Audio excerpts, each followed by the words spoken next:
Welcome from Johannesburg, South Africa. I'm Ridi Tlhabi. My first guest is probably one of the most famous athletes on the planet. Yet he was born without either of his fibula, the bones in his lower leg.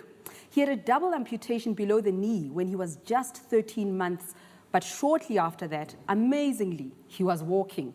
In 2012, he was the first disabled athlete ever to run in the able-bodied Olympics. And then after that, he completed in the London Paralympics, where he broke 2 world records. But the rise of Oscar Pistorius to the pinnacle of athletic achievement has not been all roses. He's been caught, is he? Oscar Pistorius just tying up. Oh my goodness, he's been caught by Oliveira of Brazil. Today, we talk to Oscar Pistorius about disability, ability, fairness, and more. Oscar has been described as a blade runner or a cyborg, part man, part machine. Later in the program, we meet Professor Hiroshi Ishiguro from Japan, who has built a robot-like double that is so lifelike that it sometimes attends meetings on his behalf. And we talk to a friend of mine, men's health expert Dr. Shingai Mutambirwa, about bionics, boosting, and physical fitness. But first, welcome 6-time Paralympic gold medalist in the 100 meters, 200 meters, 400 meters and the 100-meter relay, South African athlete Oscar Pistorius. So nice to see you, Oscar. Welcome. Thank you. Big hug. I've got so much to ask you. Let's have a seat. Thanks okay. very much. So, Times Magazine says you're one of the 100 most influential people in the world, and then People Magazine says one of the 10 sexiest people in the world. That's nice, isn't it? Yeah, I heard about the People Magazine one last week when I was overseas. Is that the one you like best? No. Needless to say, all my friends, all my guy friends have been mocking me for the last week. But and the girlfriends? No time for that at the moment. Oh, please, Oscar, get out of here. All right, let's talk about your disability. How do you feel about the term disability? You know, I think the term disability has come a long way. 25 years ago, it was very uncommon to know somebody with a disability. It was a very taboo subject. It wasn't spoken about much, and it was a very general topic, I think, or very general word that was used. These days, we've moved away from the word disabled, and we look at differently abled. A lot of people living with disabilities, whether they be an amputee or somebody in a wheelchair, has found ways to focus on the ability in life rather than the disability. Mm-hmm. In fact, you've said that you're not disabled by your disabilities, but abled by your abilities. Very right. But it's so easy to say that when you are Oscar Pistorius, you've got all these medals, all these people all over the world that admire you. But as a child, when did you first become conscious of the difference between you and other children? I don't think I ever have, to be honest. I grew up in a house where my parents, especially my mother, said to me when I woke up in the morning, Oscar, you put on your legs, and my brother Cole, you put on your shoes, and that's the only difference. She said, basically I grew up thinking my legs were like different shoes. So, we grew up in a very kind of carefree, typical South African household, and never had any worries or issues. And that's great. That's in the home. But outside, children can be mean, Oscar. We grew they can be. I have a very good brother. He's always looked after me. And I think one of the things I learned very early on in my life was the way that I perceived myself was the way that other people perceived me. And I never perceived myself as having or wanting to be treated any differently. I played sport with all the other kids in the community. I went to school with my brother and sister to the same school, and I just got on with life, and I think kids, initially when they see something that's different, they might be reserved, but, immediately as you get going, they kind of see, well, okay, this guy hasn't got any problems. Okay. We don't see it any differently. So your mother gave you some tough love, instructing you to put on your legs, and that's all I want to hear about it. No nonsense, tough love. But you lost her. She died when you were 15. How has that affected your life? Yeah, she passed away, 10 years ago, and that obviously affected us. We were very close to our mother. But, that's unfortunately life, and we'd rather celebrate the time we got with her than the time that was taken away. So. That's all very well. I mean, I lost my father when I was 9, but there are moments when I'm standing on top of the world or something wonderful happens to me that I think he was here to witness it. When you're running and you can smell that gold medal, don't you wish she was there amongst the crowd cheering you on? Yeah, no, most definitely. But I know she's watching down from she's got the best seats in the stadium. So, my mother was quite a tough world, hard-headed, typical South African woman, and I'm pretty sure she would have been very proud. So, it's fantastic. At least I've got a lot of my other family that has been able to watch my career and support me, and that's been great. Okay, now I think you're crazy. I think you're absolutely crazy. You took part in cricket, in rugby, water polo, and wrestling. I mean, even able-bodied people don't do half of the things that you do. Do you think you're crazy? Where does this confidence come from? I was never much of an academic at school, so sport had to be my strong point. Okay. But we grew up in a very kind of active household, and we all played sports. And when it came time for me to go to primary school, my mother said, she's not coming after school to pick me up when my brother's playing sports the whole afternoon, so I need to find a sport to do Get as busy. well. Yeah, get busy. Or wait around. So I thought, well, rather just play sports. And we enjoyed, a lot of sports. I wasn't great at many of them as a kid, but I enjoyed them. That's hard to believe, eh? No, I enjoyed a lot of them. I really did. And for me, it was just being a part of that team atmosphere and having fun. And You're quite the adventurer, and I think accident-prone, Oscar. You've little gotten bit. into accidents, and I understand recently something else happened. I read somewhere that while you were riding your dirt bike through tall grass, you got stuck on barbed wire, and when you turned around, it was your prosthetic that was hanging there, and you had a greater appreciation I don't know who of the told you that, advantages but that it is confers. true. Yeah, not many people know that. I know it. I was riding through we were doing an endurance race a couple of years back, and I rode over a fox fence, like a normal, field fence that had been washed over by rain, and it went right through my prosthetic leg. And it's got an aluminium pipe at the bottom, went right through the pipe, and the bike was wobbling, and I looked back and the prosthetic leg was like swaying in the wind on this pole. So I think if I'd had my legs, I probably would have lost at least one of them by now. Let's talk about your legs, your blades. They're called flexi feet cheetahs. They're called the OSA cheetah prosthetic leg. There they are. You're putting them on right now. Now, I understand right there at the back that they are built in such a way that they mimic the real foot. They don't have the heel component. They're built in such a way that they work like an actual foot. Tell me how it all works. It's actually quite a primitive design. It's been around since 1996. They've made over 30,000 pairs of them. It's a high-performance prosthetic foot. And it's made from carbon fiber, 90% from carbon fiber, which has been around for about 30 years. So that design is actually, in the world of prosthetics, it's a passive prosthetic. It's not able to create any energy. So if you put a certain amount of energy in, it can return about 70% of the energy put into it. Whereas if you imagine like a pirate peg leg would give you zero energy return, and then a cyborg leg or a mechanical leg would be able to create energy. Did you need some time to adjust to your blades? Not really. I started running on the cheetah foot in 2002, and it took me about 3 weeks. It's a lot. The fit is a lot tighter because you don't want any transfer of energy in the socket, and obviously your balance isn't as good because you don't have that heel. So it's like constantly being on your toes, I guess.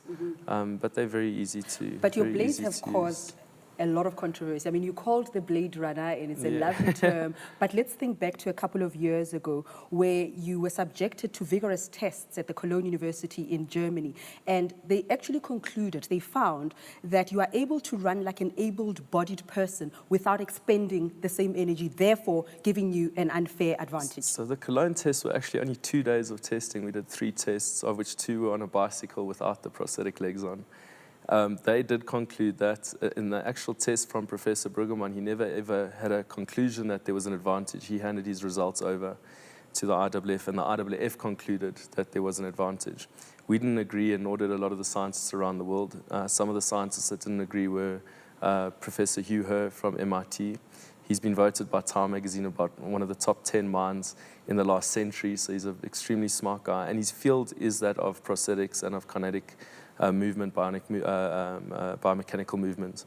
So we went to MIT, and at Rice University we conducted 3 weeks of testing, and our results were extremely different. We looked at the prosthetic leg, we looked at acceleration, deceleration, energy expenditure, stride length, swing time, a whole bunch of very... And you passed. And we passed with flying colours. So we took that information, we went to the Courts of Arbitration for Sports in Switzerland, where all the major sport decisions get made in the world, and all 3 judges in the case agreed in our favour. So we had a unanimous decision.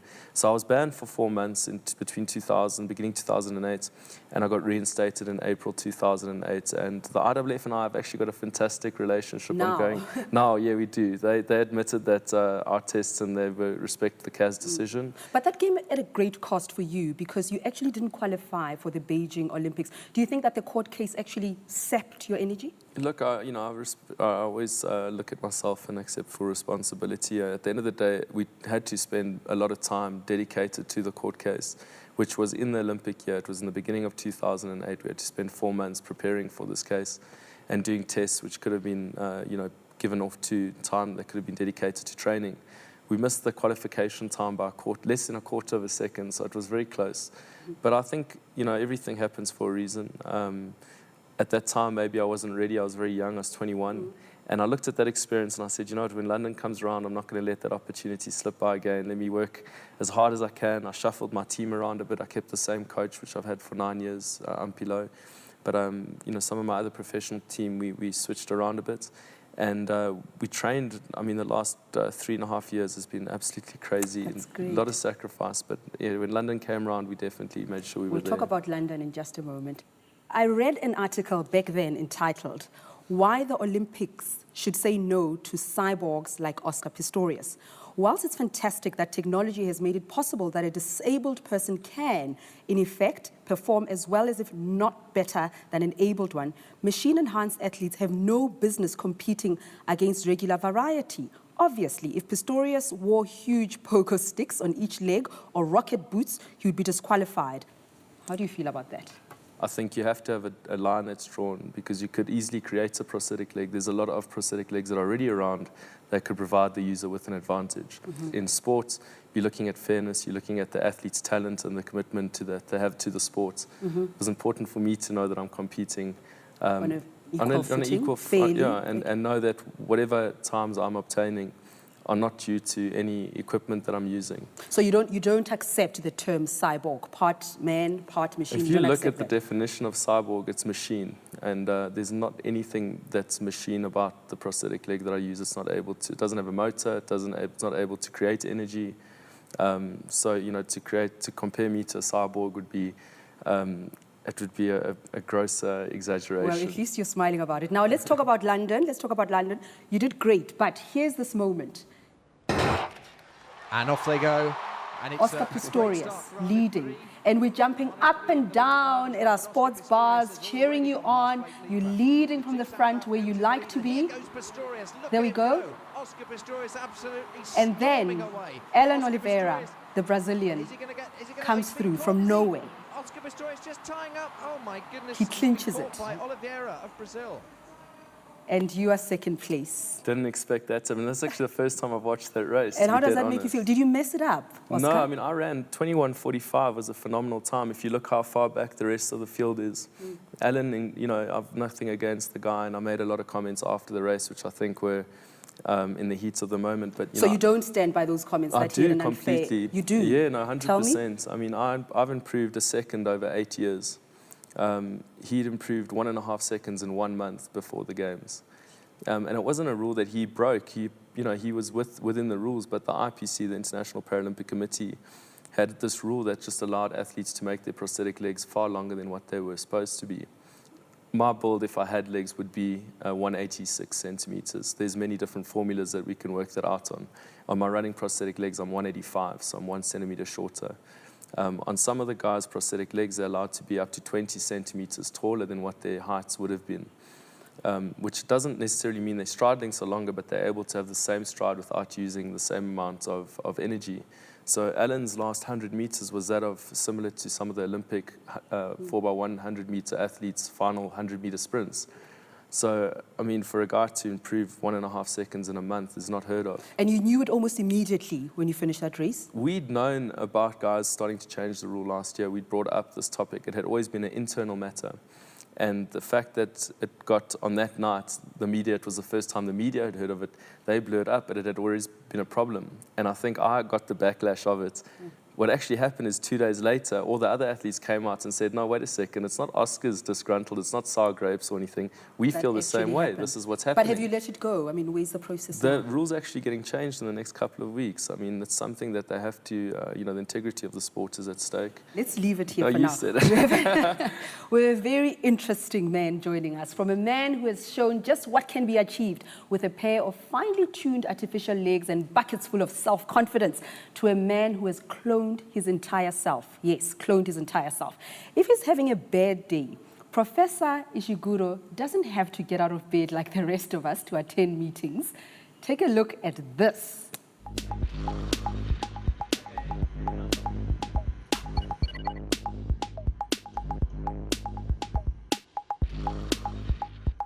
I'm a human, he's an android. Let's welcome Professor Hiroshi Ishiguro, Director of the Intelligent Robotics Laboratory, which forms part of the Department of Systems Innovation in the Graduate School of Engineering Science at Osaka University in Japan. Hi. Welcome. Nice to meet you. Lovely. Have a seat, please. So, Oscar, what do you think? If you could stay at home while your robotic legs run on your behalf, would you take up that opportunity? If my robotic self could go gym for me, I'd really like that. That is amazing, and how fantastic it is to see things like that happening. Your robot is called Geminoid, Yeah, Gemini, yes. and I understand that you do sometimes send it on your behalf to meetings. How do people react? Well, I think they're enjoying the Gemini talk. Actually, last 2 weeks, I was in Europe, and I gave maybe the 4 times the talks in Japan. He was working instead of me, right? I am freaked out, but we'll talk about that in just a moment. And is he on equal pay? I mean, when he attends a meeting, how do you reward him? Yes, and that is a very important point. Well, that is my authority and my my appearance and my presence, right? You now created a robot twin for your daughter when she was 4 years old. How did she react? Well, and unfortunately, it was like a zombie. Zombie is, has a very human-like appearance, but the movement is very jerky, right? And it's very scary, right? And actually, my daughter, well, they are scared so much and they cried. Why do you do this? I understand that Geminoid can behave exactly like a human being. There's an air compressor that allows him to breathe, mimicking human behavior. There are, motors under his skin, so he can feel everything. What is this for? Is it for pure amusement? As a scientist, I got the very important questions. So how the robot can interact with people, right? In such case, the human-like appearance is going to be very, very important. Right, and then I started to think about what is a human likeness? What is a human? Okay, now the Android, the Gemini, is a tool for understanding what is human. But you didn't bring Geminoid here. Did you have a problem getting a visa for him to travel to Johannesburg? Well, I want to ask you again. Don't do this to me. Okay, let's meet. You brought 2 robots for us, right? Okay, let's go meet them. Yeah. Watch this, Oscar. Okay. Watch this. I'm freaked out. Okay, we're exercising the core. Okay, I can't do that.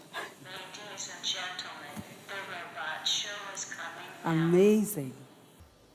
My name is RoboEX. I am here to present you this robot as H. Woo! Oscar, what do you think, hey? What fascinates me about the other robots is the integral movements and the balance that it has. Well coordinated. Yeah, the programming must be phenomenal when it comes to something Out like of that. this world. It's amazing. Cup noodle curry. We should be eating this. No? Well, actually, this is not the real. The real. That's fantastic. Wow, Well Prof. done. I feel tired just watching them. Now, I'd like to introduce a friend of mine, international men's health expert, Dr. Shingai Mutambirwa. Join us, please. Can't wait to hear what you think of the robots. Welcome. Mwah. Evening, Oscar. Evening, Prof. How are you doing? So what do you make of the robots? Oh, I love them. Robots are grand. I've got one in my office. I think it's a computer. I keep forgetting. But I mean, I'm just fascinated by this whole idea that the sensations, you can touch the robot and it behaves in the way that a human being would, or the professor can feel the sensations. What do you think of that? Well, I think the field of bionics and biotechnology has been taking off massively in the last 20, 25 years. And it's a lot to do with not only the normal progression, like with the way Prof and them are doing research, but because of probably an unfortunate thing, the fact that we're having so many wars at the moment, and the fact that that's really what's pushing a lot, particularly with prosthetics. But we also have a lot of other internal organs as well. For example, eyes, feeling, hearing. Even bladders, we're making new bladders from stem cells, and a lot of it's to do with, as I said, it is based a lot on the technology, particularly in America, where they've got a lot of amputees as well. Are we just a step away from actually implanting a human brain into a robot? It's impossible. The human brain is the most difficult, the part for making a copy of that. The problem is the intelligence, I think. The whole thing is because we don't know where that really is. That's the point. No. Nobody knows what is intelligence, what is humans. Okay, so That's now you crazy. say. So we are in that phase where human beings, our bodies, and robots are just coming together. I don't want to go that far, but they're getting close, I suppose. But Oscar, there must be some philosophical considerations here, especially in forums such as the Olympics, to have a part of your body powered by a battery. Where does that leave fairness? Yeah, I mean, at the moment, with the prosthetic leg I use, that's the only prosthetic leg that's allowed to be used. It's the only one that's been tested, so that's just pretty much out of the question. When it comes to the future of prosthetic legs, I mean, I know quite a couple of the guys in the world that are leading. Some of them are at MIT. Some of them have been able to make prosthetic hands where they think they'll be able to match it onto a nervous system that you'll be able to control the hand in the next couple of years. Their biggest issue is actually the power source that they haven't been able to battery. I mean, that's one of the things that sound, like a very simple task, but they actually think they'll be able to have prosthetic hands and feet that they'll be able to mechanically operate, pretty much like you would your other hand. And then I think the biggest issue with the way science is going is, they've been able to form a trachea or an ear or teeth out of the basic life code that they've come up with, but ethics, I think, is going to be the biggest challenge we're going to have in the next 15, 20 years. You're nodding there, Professor. You agree the relationship between what you do and ethics? Yep. Yeah. Well, yeah, it's very quite important to talk about, think about the ethics. And if we develop the new technology, then, we have a chance to talk about the ethics. We've heard about cheating. We've heard about supplements. But now there's something else that's new, and it was quite topical during the London Olympics, boosting. What does that mean? Boosting's been around forever. I don't know why it blew up. I think it was. It blew up in London. Yeah, it's been around forever. There's different ways of boosting. Doc, you might know a bit more. It's got to do with athletes that have cut themselves or had blisters and their bodies produce more testosterone. They check for it in the call room, so before the races they actually go and they do an inspection. It's been around since the early 90s, and to be honest, if it means running uncomfortably, I'd rather not do it. I think running, any form of exercise, is difficult enough without putting yourself through pain. But Shingai, just from a physiological perspective, hurting yourself, causing injury so that it boosts your performance? If you cause some pain or stimulation, then what it does is it causes a stimulation that goes to some specific receptors in your heart and in your neck, which then cause your blood pressure to go up. And then usually those receptors will go back and say, hey, listen, quiet this down. We want to lower this blood pressure. But if you haven't got that signal, then what will happen is your blood pressure will keep going up. And theoretically, you can increase your performance by up to 10% by increasing your blood pressure. Isn't it dangerous? Oh, it's extremely dangerous. In fact, in our quadriplegic patients particularly, it's one of the things we really try to avoid. It can happen if you have a full bladder, if you pinch yourself, if you constipated even. But the point is that because the blood pressure rises so precipitously, it can cause strokes, it can cause other damage, chronic damage. It's very risky. Highly competitive, for this world of sport. temporary improvement. So, Dr. Shingai, those of us who like to exercise must expect to feel some pain at some point. If you feel pain, should you stop? Well, if you have a lot of pain, you should. I mean, pain is necessary. When you're exercising, usually if you're doing enough to get a little bit of soreness, then you're probably releasing some chemicals in your body, endorphins and enkephalins, things like pethidine and morphine, which can help and improve your energy levels and sometimes even help with healing. But the point is, when you're getting severe pain, your body's telling you something. You must stop. You must get on, see where the problem is.